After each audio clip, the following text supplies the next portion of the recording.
Hello student, आज जो हम चैप्टर स्टार्ट कर रहे हैं, name of chapter is solution. अब सॉल्यूशन क्या है? तो बच्चों, सॉल्यूशन एक मिक्सचर है। किसका मिक्सचर है? सॉल्यूट और सॉल्वेंट का। यानी सॉल्यूट और सॉल्वेंट को मिला दें तो जो सब्सटेंस हमें मिलेगा उसे कॉल करते हैं हम सॉल्यूशन। अब बात करते हैं कि सॉल्यूशन जो है वो सॉल्यूट और सॉल्वेंट का मिक्सचर तो है, लेकिन सॉल्यूट क्या है और सॉल्वेंट क्या है? तो बच्चों, सॉल्यूट क्या है?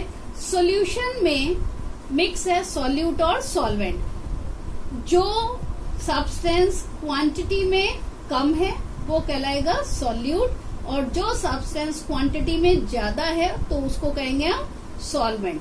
तो विद इन शॉर्ट हम कह सकते हैं solution equal to solute plus solvent. अब इसका एक एग्जांपल लेते हैं बच्चों।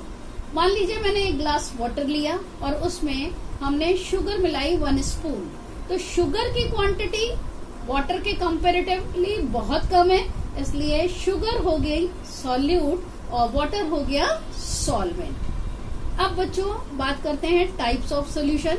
सॉल्यूशन को मेनली हम लोग 2 टाइप में डिवाइड करते हैं, होमोजीनियस और हेट्रोजीनियस। होमोजीनियस सॉल्यूशन कौन से होते हैं?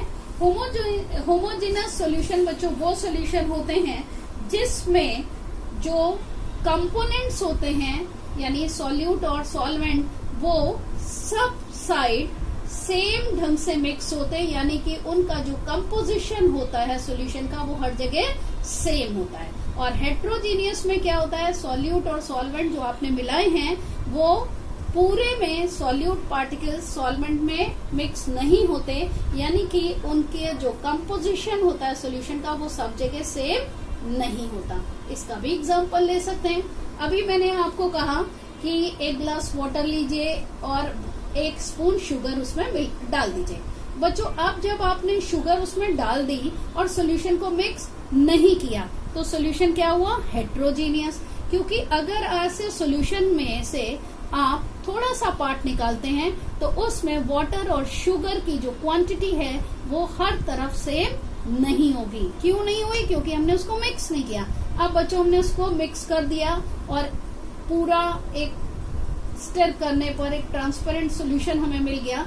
तो ये सॉल्यूशन कैसा है? होमोजीनियस।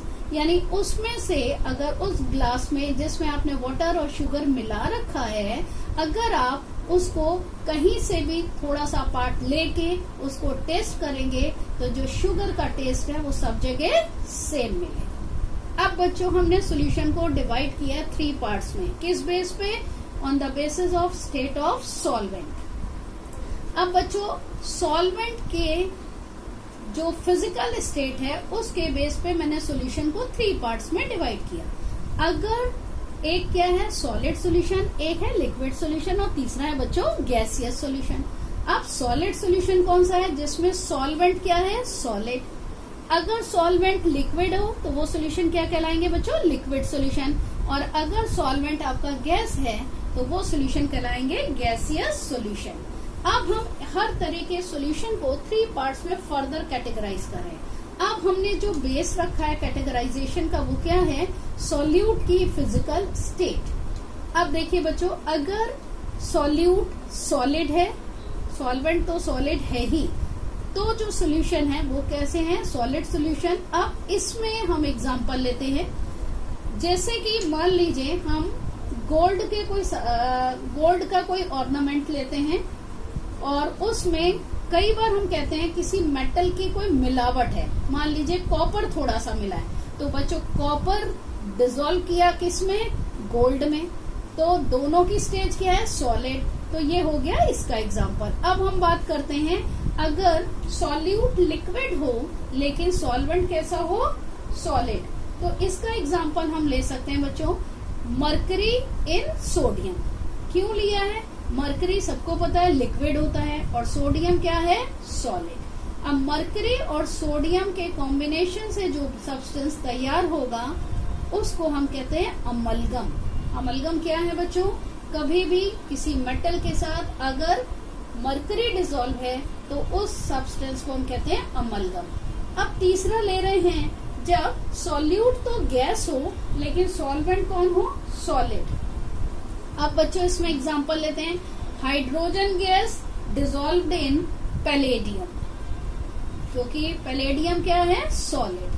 अब बच्चों बात करें लिक्विड सॉल्यूशन, अगेन डिवाइड किया मैंने 3 पार्ट्स में, solid, liquid, gas.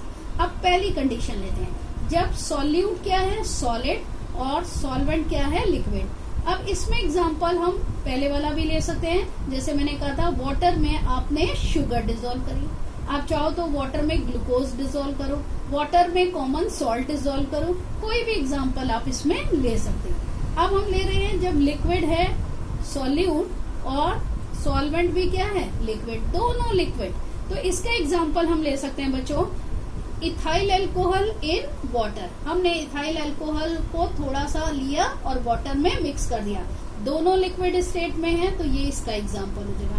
Third one ले रहे हैं हम, गैस है सॉल्यूट और लिक्विड है सॉल्वेंट। अब इसका कौन सा एग्जांपल आएगा बच्चों, तो वो देखिएगा, ऑक्सीजन गैस डिसॉल्व कर दी हमने वाटर में, ये ले सकते हो। इसके अलावा अगर आपको लेना हो तो सबको पता है सोडा वाटर की बोतल में क्या होता है बच्चों, कार्बन डाइऑक्साइड गैस। तो CO2 gas dissolve in liquid, solvent और you can say water. Third one gaseous solution, इसको मैंने 3 पार्ट्स में डिवाइड किया, solid, liquid, gas, again on the basis of physical state of solute. अब पहला case लेते हैं बच्चों, जब सॉल्यूट है सॉलिड और सॉल्वेंट है गैस। अब इसका एग्जांपल क्या ले सकते हैं, कैम्फर यानी कि कपूर इन नाइट्रोजन गैस। अब बात करते हैं लिक्विड सॉल्यूट की, जो कि गैस सॉल्वेंट में डिसॉल्व हो रहा है, तो हम इसमें कह सकते हैं क्लोरोफॉर्म। क्लोरोफॉर्म क्या है, लिक्विड स्टेट में, और इसको हमने डिसॉल्व किया है नाइट्रोजन गैस में। अब थर्ड वन ले रहे हैं बेटा, गैस सॉल्यूट और सॉल्वेंट भी क्या है, गैस, दोनों ही गैस। तो mixing of 2 gases like nitrogen and oxygen.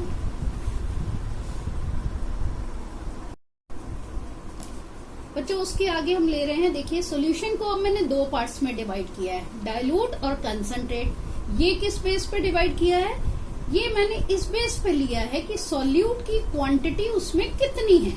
अगर बच्चों सॉल्यूट की क्वांटिटी सॉल्वेंट के कंपैरेटिवली बहुत कम है तो ऐसे सॉल्यूशन कहलाते हैं डाइल्यूट सॉल्यूशन, और अगर सॉल्यूट की जो क्वांटिटी है वो सॉल्वेंट में ज्यादा है तो सॉल्यूशन कहलाएगा कंसंट्रेट सॉल्यूशन। क्लियर बच्चों। अब बच्चों जो आगे हम पढ़ने वाले हैं टॉपिक वो क्या है कि आखिर कंसंट्रेशन जो सॉल्यूशंस की होती हैं उनको हम एक्सप्रेस कैसे करते हैं। तो बच्चों इसके लिए मैंने पहला जो लिया है वो है मास परसेंटेज, जिसको हम W/W% भी कहते हैं। अब मास परसेंटेज किसी भी जो सॉल्यूशन है उसका कैसे निकालते हैं, मास ऑफ द कंपोनेंट, सपोज करिए हम सॉल्यूट का निकाल रहे हैं तो सॉल्यूट है तो यहाँ मास ऑफ द सॉल्यूट हो जाएगा into 100 upon total mass of the solution. अब बात करते हैं बच्चों मास क्या होता है सॉल्यूशन का, तो mass of the solution is equal to mass of solute plus mass of solvent. इसको ऐसे समझ लीजिए, सपोज करिए कोई सॉल्यूशन मैंने दिया है वो मास बाई मास उसका परसेंटेज है 10%, तो इट मीन्स क्या हुआ बच्चों कि उसमें सॉल्यूट कितना है 10 ग्राम, टोटल मास सॉल्यूशन का कितना है 100 ग्राम, तो इट मीन्स सॉल्वेंट का मास कितना हुआ 100 minus 10, it means 90 gram. Clear बच्चों, ध्यान रखिएगा total mass of solution solute और सॉल्वेंट के मास के सम के इक्वलेंट होता है, बट जब हम वॉल्यूम की बात करते हैं वॉल्यूम ऑफ सॉल्यूशन तो वो वॉल्यूम ऑफ सॉल्वेंट के इक्वल होता है। ठीक है बच्चों। नेक्स्ट है वॉल्यूम परसेंटेज, जिसको हम V/V% भी कहते हैं। अब क्या करेंगे, अगर हमें सॉल्यूट भी दिया है वो भी लिक्विड है और जो सॉल्यूशन है वो भी लिक्विड है, तब हम क्या करेंगे वॉल्यूम ऑफ द सॉल्यूट ले लेंगे into 100 upon total volume of the solution. Now gram per litre concentration, जिसको हम W/V% भी कहते हैं। बेटा बहुत ये यूजफुल है, ये मैक्सिमम जगह हमें यूज करनी होती है। तो देखिएगा क्या है, वेट ऑफ सॉल्यूट इन ग्राम, इसको आप स्मॉल w से इंडिकेट करते हो, याद रखिएगा। Small symbols for solute, capital symbol for solvent. तो volume of the solution in litre, then इसको कैसे दोगे, कैपिटल V से।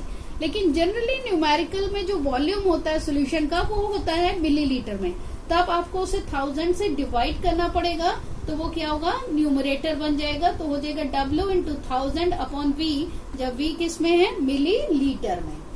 बच्चों नेक्स्ट ले रहे हैं हम पार्ट्स पर मिलियन, जिसको हम ppm से भी करते हैं शो। ये हम कहाँ शो करते हैं, जब सॉल्यूट की क्वांटिटी बहुत ही कम होती है तब हम यूज करते हैं उसको ppm में प्रेजेंट करना। तो पार्ट्स पर मिलियन यानी ppm बराबर क्या होता है, वेट ऑफ सॉल्यूट किस में लेंगे आप, ग्राम में, इनटू 10⁶। अब ये 10⁶ क्या है, ये है बच्चों 1 million quantity, it means 10 lakhs। तो 10 lakhs सॉल्यूशन का जो वेट है उसमें सॉल्यूट की क्वांटिटी कितनी है उसको हम निकालते हैं ppm से। तो बच्चों ये क्या होगा, weight of solute gram into 10⁶ upon weight of solution, it is again in gram.